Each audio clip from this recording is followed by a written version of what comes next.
बर'फोरखौ जुदि सोरबा आसि देखायनानै बाथ्रा बुंदोंब्ला जोंनि बर'आनो जा गुबुनानो जा जोंखौ सोरबा आसि थुनानै बाथ्रा बुङोब्ला गनाय नङा रावबो बर' जा गुबुन हारि जा। बे बाथ्राखौ सोर बुंदों नोंथांमोना भिडिअखौ जोबजासिम नाय, होमबाना बुजिगोन नङा होनबा लोगोफोर।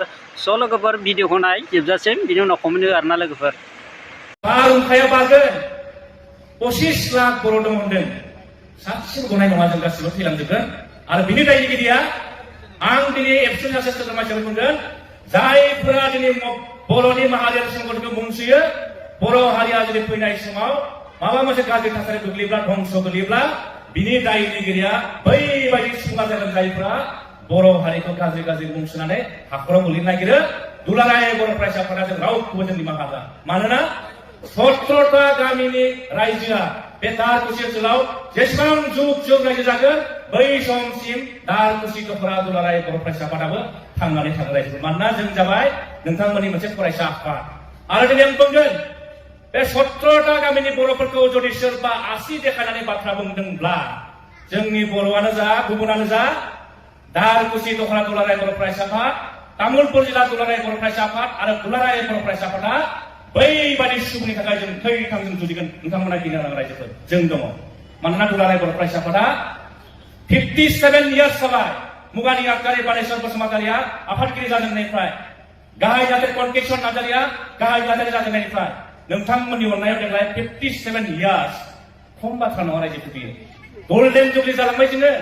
आरो आथिखालाव आं दुगागोनसो नोंथांमोनखौ लानानै, नर्थ इस्टआवनो जोंखौ साबसिन फरायसा आफाद दङब्ला दुलाराय बर' फरायसा आफादखौ बुंनाय जायो। आं बुंनाय बाथ्रा नङा बियो। मिनिस्ट्रि अफ होम एफेयार्स इन्डियानि होम मिनिस्ट्रिनिफ्राय जोंनाव मेसेज फैदों, जायनि थाखाय दाख्लै नरेन्द्र मदिया दाख्लै 15 नभेम्बराव दुलाराय बर' फरायसा आफाद, बर' थुनलाइ आफाद, दुलाराय बर' हारिमु आफाद आरो गान्धी हिन्दुस्तानी साहित्य सभा निउ दिल्लीनि दाख्लै बिथाङा जोंनि हाबाफारि फैदों। गोसोआवनो बुंदों रायजोखौ। 2020 मायथाइनि 23 जानुवारि मोनसे सुक्ति जालांबाय।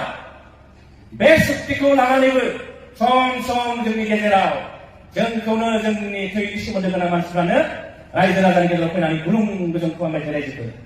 इलेक्सन फैबा, सम जाब्ला नोंथांमोननि गेजेराव फैगोन, दारकुसियाव फैगोन। मानो बिदि जानो खालाय? मा खालामनो नागिरदों एक्सुखौ? बर' थुनलाइ आफादखौ मा खालामनो नागिरदों? दुलाराय बर' हारिमु आफादखौ मा खालामनो नागिरदों? गाबोन समफोर जुदि दारकुसि दखरा दुलाराय बर' फरायसा आफादखौ जुदि सानफ्रोमबो गाज्रि गाज्रि बुङोब्ला, बे दखरा आफादा बेवहाय दङ।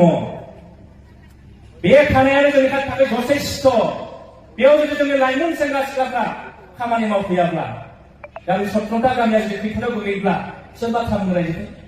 जोंहा माखासे बर' बिजोङाव फोरोंनो थिसननांगौ, फरायसाफोरखौ सम बायदि लेखा फोरोंनांगौ। जोङो कुइसन पेपार माब्ला मा जायो, जोंना गोरोन्थि जायो। बेफोर बाथ्राखौ सोर बुंगोन? एक्सुआ बुङाब्ला, बर' थुनलाइ आफादा बुङाब्ला, माहारि आफादा बुङाब्ला सोर बुंगोन? जोंनि एखमब्ला आबेगिक जायो। आं दिनै स्पष्ट बुंगोन, जायफोरा जोंखौ मुं सुयो, जायफोरा जोंखौ अखानाय बानायो, जों रावखौबो गाज्रि मोना। मानोना बिमा बिफाया फिसालाखौ रायो। मानि थाखाय? फिसालाया भुल खालामोब्ला बिमा बिफाया रायजोखौहाय मोजां जाफिननानै रायो। जोंबो सानो, जायफ्रा जोंखौ दुसियो, क्रिटिसाइज खालामो, जों बिथांमोनखौ जोङो मब्लाबो रायफेराखै। नाथाय सोंखारिनायनि मोनसे मा थायो, लामा थायो। नोंथाङा सोंखारि जोंखौ, नाथाय नोंथाङा सोंखारिल' जाया। जों मा मावनांगौ आसि देखायनानै हो। स्पष्ट एक्सुआ जोंनाव मोनसे डिटारमिनेसन दङ, मावथांखि दङ। दुलाराय बर' फरायसा आफादा फैबाय थानाय समाव मा मावगोन, आथिखालनि एक्सुनि गोख्रों आफादगिरि दिपेन बर'नि दैदेननायाव जों मोनसे थि खालामखाबाय रायजोखौ। 2020 मायथाइनि 23 जानुवारि बिटिआर सुक्ति जाबाय। एक्सु एनडिपिनि मोनब्रै हानजा, इउबिपिअ इउनाइटेड बड' पिपल अर्गानाइजेसन, बे मोनथाम आफादा बे सुक्तिखौ खालामदों। एक्सुआ सागान होदों बेवहाय मोनसे समनि आफादगिरि प्रमद बर' आरो मोनसे समनि गाहाय नेहाथारि लरेन्स इस्लारि। एक्सुनि आखाइजोंनो सागान होजानाय बिटिआर सुक्ति माखासे दफाया मावफुंजाबाय, माखासे दफाया दाबो मावफुंनो बाखि। आरो फैबाय थानाय समाव दुलाराय बर' फरायसा आफादा बिटिआरनि मोनफ्रोमबो दफाखौ मावफुंनो थाखाय जोङो थि जाबाय रायजोफोर। दायो मा मावदों आं नोंथांमोननो फोरमायनायजों लोगोसे नोंथांमोनखौ आंहा दिनै बिबान लानो खावलायबाय।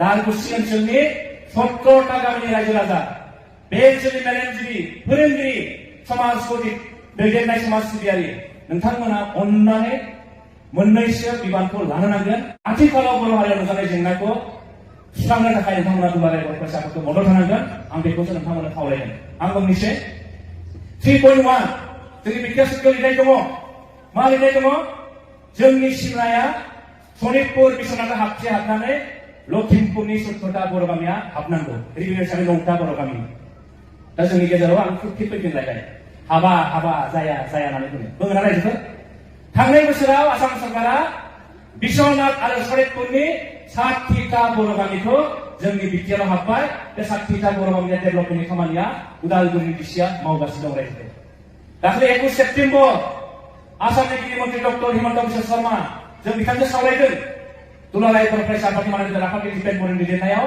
12 जुनिया ग्रुप 21 सेप्तेम्बराव सावरायनायाव जेब्ला आफादगिरिया बुंदों दादा लखिमपुर जिल्ला नौখন गाঁও बर' ঐতিহ্যিক অঞ্চল বিটিআর চুক্তিত অন্তৰ্ভুক্ত কৰাৰ কথা আছিলে আপুনি কেতিয়া কৰিব जेब्ला बिथांखौ सोङो आं बर'नो होनोसै बिथाङा होनदों जे दायो आङो लखिमपुर जिल्लानि बे 9टा बर' गामि सुबा हिसाबै 17टा बर' गामि बे बर' गामिखौ जुदि आङो बिटिआराव सोयोब्ला लखिमपुरानो दावराव जागोन जाया होमबा ना सोदानो बागोन बिथांमोना दा ओंखायनो मोनसे खामानि मावनोसै नामा दिपेन মই এটা কাম কৰো নেকি मा खामानि मावनो नागिरदों बिथाङा बे लखिमपुरनि किमुलुगुरिनि 9टा बर' गामिखौ बिश्वनाथाव सोनो नागिरदों आरो बिथांमोना थारमाने बै 9टा बर' गामिया नांजाबना दङ नालाय सानाय बैसागुआव लाबोबानो बिश्वनाथजों सामिल जानो हायो आरो ओंखायनो दिपेन মই 9খন बर' गामिতে এটা কাম কৰো আগতে মই বিশ্বনাথ জিলাত মই তেওঁলোকক লৈ আহি পেলাই মই বিটিআৰৰ অন্তৰ্ভুক্ত কৰা মানে बिथाङा खोथा होदों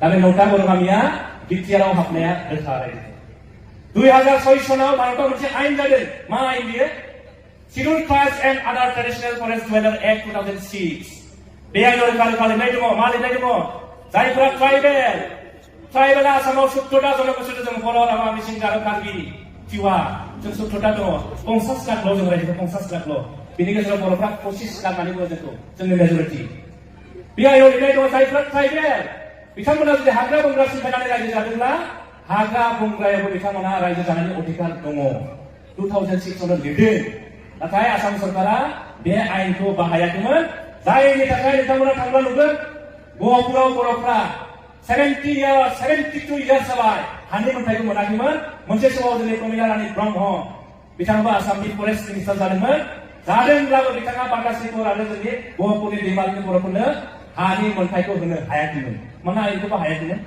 दा आयेना जे बाहायजानांगौ इन्डिया जे आयेन खालामदों ओंखायनो 27 जानुवारियाव बेखौ जोङो मोनसे क्ल'ज हिसाबै लाबोदों आरो लाबोनाय लेखा आथिखालनि जोंनि आफादगिरि गोख्रों आफादगिरि दिपेन बर'आ आसामनि गिबि मन्थ्रिखौ खावलायनायाव 6 जन एमएलएखौ लिंहरदों रायजोफोर 6 जन एमएलए सोर बिलाय गहपुरनि बिहारिनि सतियानि राङापारानि बिश्वनाथनि आरो धेकियाजुलिनि 6 जन एमएलएखौ लिंहरना बुंदों जोंनि एबसुलिट प्रेजेन्सआव मा होनदों चिफ मिनिस्टारा 2006 नि आयेन बादै बिश्वनाथ सनितपुरनि जायफोर बर'फ्रा साहा ओनसोलाव हाग्रा बंग्रा सिफायनानै रायजो जादों एबसुजों नोंसोर 6 जन एमएलएआ बर'फोरनि थाखाय खामानि मावनांगौ नोंसोर खुनु बेला उल्था खामानि मावनाय मोननाय नङा होननानै बिथाङा धमखि होदों आरो दिनै 6 जन एमएलएनि नाजानायाव आसामनि गिबि मन्त्रि डक्टर हिमन्त बिश्व शर्मानि नाजानायाव बिटिआरनि सीएम प्रमोद बर'नि नाजानायाव दुलाराय बर' फरायसा आफादनि मोननै जिल्लानि नाथाम नाजानायाव नोंथांमोना खोनाब्ला दायो मोजां मोनगोन रायजोफोर